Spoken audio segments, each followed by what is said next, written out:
Is believing and following the same thing? Hey, I'm Lucas Kitchen, and that's the question that I want to answer today. You know, if you look through the New Testament, you'll find that Jesus gave different instructions to different people. To some, he said, believe in me. To others, he said, follow me. Now, for many years, I assumed that believe and follow were basically two different ways of saying the same thing. I assumed that that was both talking about the event in which someone gets saved. So today I want to take a bit of an investigative journey to find out if that is actually true. Now, first, let's just think about the definitions of the words follow and believe. Maybe in illustrations in order. Let's say that you come to visit me at my house in Texas. When you arrive, I meet you at the door and I say, hey, I've got a basement full of venomous snakes all piled up. Do you believe me? Now, at that point, you could easily say whether you believe me or not. You either believe me or you don't, right? And most likely you'd believe me because you know I'm a little bit nuts. Now, after you say you believe me, I hit you with this. I say, all right, why don't you follow me into the basement and we'll wrestle with some snakes? Now, at this point, you can say either yes or no. I will follow you or I won't follow you. Now, your decision to follow me will be probably based on what you believe, but it's two separate events. You can believe, and then you can decide to follow or not follow. Okay? So we see that there's a difference here. In English, they are not the same thing. Now, here's what I've done. I've picked a handful of verses from the Bible that talk about believing in Jesus, and then a handful of verses from the Bible that talk about following Jesus. And what I want to do is I want to make a little chart that shows us what the outcome of believing is and the outcome of following is. And if the outcome of believing in Jesus is different than the outcome of following Jesus, then we'll know they're not the same thing. So the first one that I want to look at is John 3:16. So let's just take a look at John 3:16 and see what it has to say. So here it is right here. It says, for God so loved the world that he gave his only begotten Son, that whoever believes in him should not perish, but have everlasting life. Okay, so first of all, we find out that if someone believes in Jesus, then they have everlasting life. Okay, pretty simple. Now, you can go and study that verse more if you'd like, but that's basically what it says. Okay, let's jump to the next one. This is in 5:24. Here's what it says. It says, most assuredly, I say to you, he who hears my word and believes in him who sent me has everlasting life, and shall not come into judgment, but has passed from death to life. So once again, we find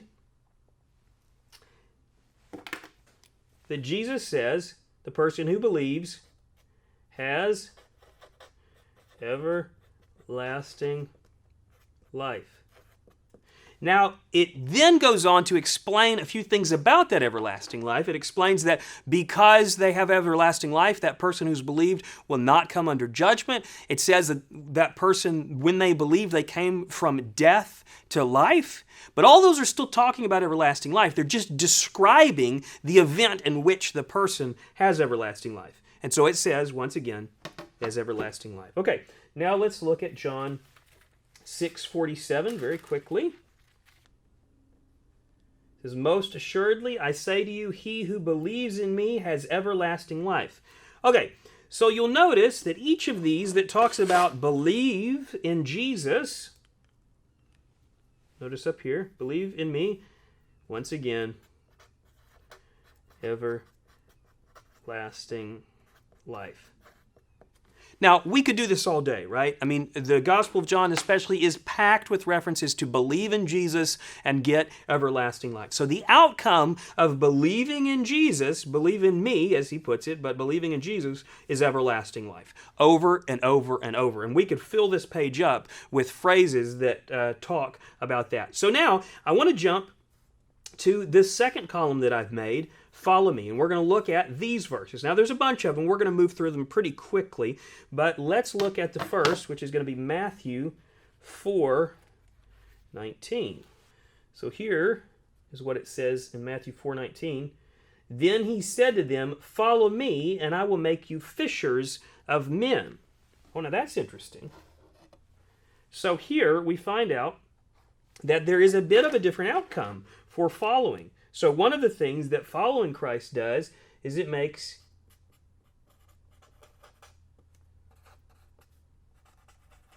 at least the disciples fishers of men. Now, what does that mean? Well, the way I think of that is you'll draw people to you. You'll do evangelism. You'll do discipleship. You'll do these types of things. And so fishers of men has to do with that. But the main point here is that we're beginning to see already that this outcome is different than this outcome. Fishers of men. Now, some might say, well, maybe it's both and, right? Well, let's move on. Let's find out.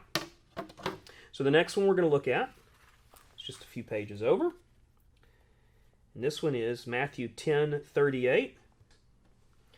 It says, "And he who does not take his cross and follow after me," there's the phrase, follow me again, follow after me, "is not worthy of me."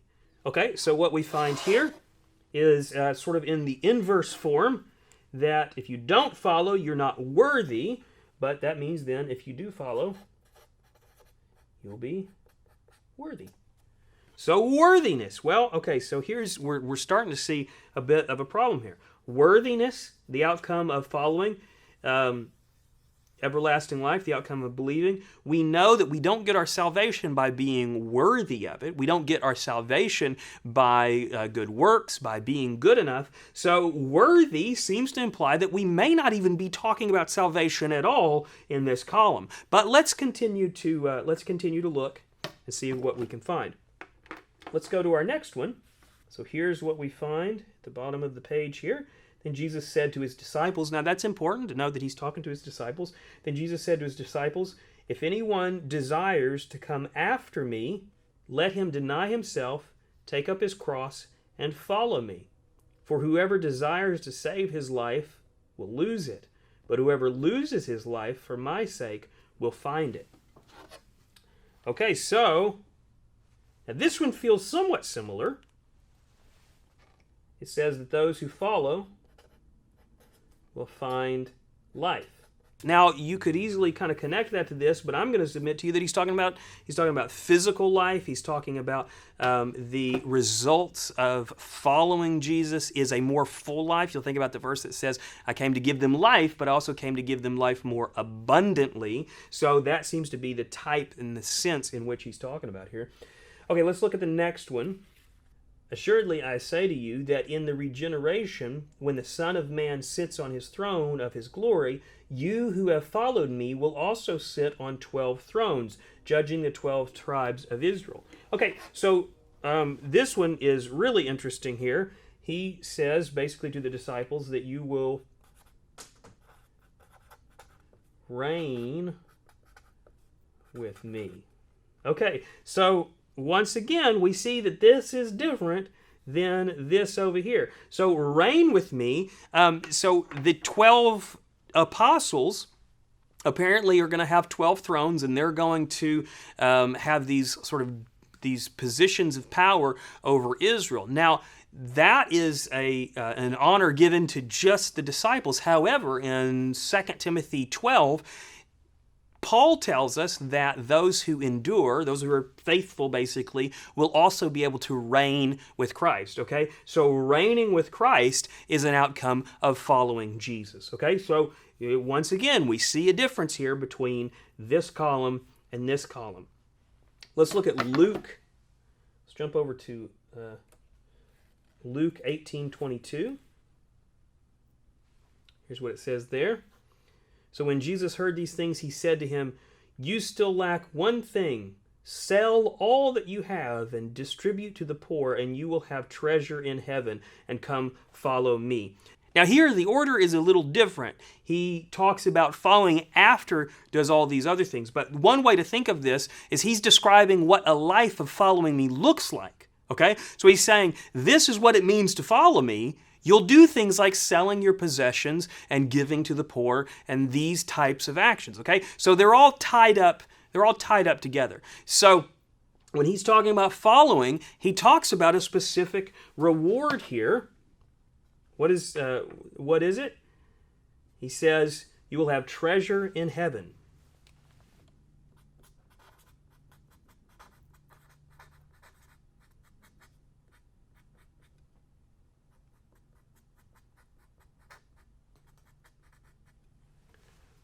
So treasure in heaven for following, for doing actions, you'll have treasure in heaven. Now notice, he doesn't say this is how you get into heaven. He says this is what you have awaiting you when you get to heaven if you follow me. Okay? So once again, we see this column is still pretty different from this column. Let's look at our last verse here in John 8:12. And here's what it says. Then Jesus spoke to them again, saying, I am the light of the world. He who follows me shall not walk in darkness, but have the light of life. The light of life. It's interesting that John wrote this book, and he also wrote the letter of 1 John, where he talks about walking in the light. And in that context, he's talking about fellowship, okay? So one thing we could say here is this.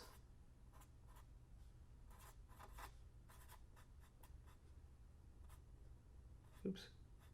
This is most likely talking about fellowship with other believers, but also with Christ, okay? Okay, so let's kind of look at our overview here that we've made. On the left, we have believe in me, and the outcome is over and over everlasting life. We could have filled this whole column up with others that talk about that, but we just don't have time. Now let's look at this column.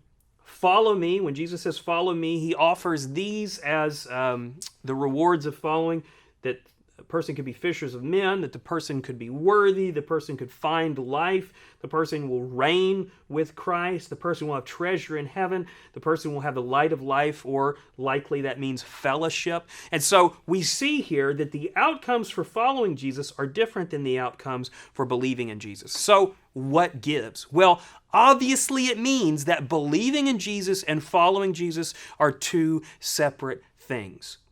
And so what we find here is that people who've believed, they're eternally secure. They have their everlasting life. Everlasting life, by the way, lasts forever and can't be taken away. It's in the nature of what the word means. But if someone having everlasting life then decides to follow Jesus with their life, then they can expect these great and interesting range of rewards. So hopefully you see from this that these are two separate things, that believing in Jesus and following Jesus, that while related, are not the same thing. And following Jesus does not necessarily happen automatically just because someone believes in him. Thanks for watching.